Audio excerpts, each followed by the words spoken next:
যদি আপনার ভাগ্য খারাপ চলতে থাকে তাহলে কিছু সহজ উপায় অবলম্বন করতে পারেন। এক হচ্ছে স্নানের সময় হলুদ ব্যবহার করুন। যদি মনে হয় ভাগ্য আপনার সঙ্গে নেই তাহলে প্রতিদিন স্নানের জলে 1 চিমটি হলুদ মিশিয়ে স্নান করুন। এতে ভগবান বিষ্ণু ও বৃহস্পতি দেবের কৃপা বজায় থাকে এবং ধীরে ধীরে আপনার ভাগ্য উন্নত হয়। 2 নম্বর হচ্ছে সন্ধ্যায় স্নানে লবণ ব্যবহার করুন। যদি আপনি সন্ধ্যায় স্নান করেন তাহলে জলে 1 চিমটি লবণ মিশিয়ে নিন। এতে শরীর ও আশেপাশের সমস্ত নেতিবাচক শক্তি দূর হয়ে যায়। 3 নম্বর হচ্ছে হনুমানজির পূজা করুন।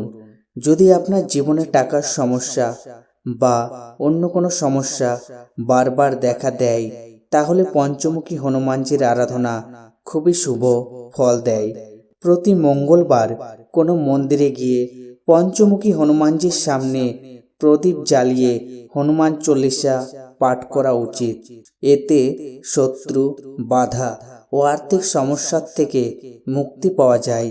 4 নম্বর হচ্ছে তুলসী গাছের কাছে প্রদীপ জ্বালান। শাস্ত্রে বলা হয়েছে প্রতিদিন তুলসী গাছের সামনে প্রদীপ জ্বালালে জীবনে সব ধরনের নেতিবাচক শক্তি দূর হয় এবং ঘরে শুভ শক্তির প্রবেশ ঘটে। 5 নম্বর শঙ্খ বা ঘণ্টা বাজান। যদি মনে হয় বাড়ির কোনো জায়গায় বাস্তু দোষ আছে তাহলে সেখানে সকাল ও সন্ধ্যায় শঙ্খ বাজানো উচিত। যদি শঙ্খ না থাকে তাহলে পূজার পর ঘণ্টা বাজাতে পারেন। এর শব্দে পরিবেশের নেতিবাচক শক্তি দূর হয়ে যায়। এই উপায়গুলো নিয়মিত করলে জীবনে ইতিবাচক পরিবর্তন আসতে পারে। ভিডিওটি ভালো লাগলে লাইক করবেন, শেয়ার করবেন, কমেন্টে ভক্তি ভরে লিখুন জয় বজরংবলী।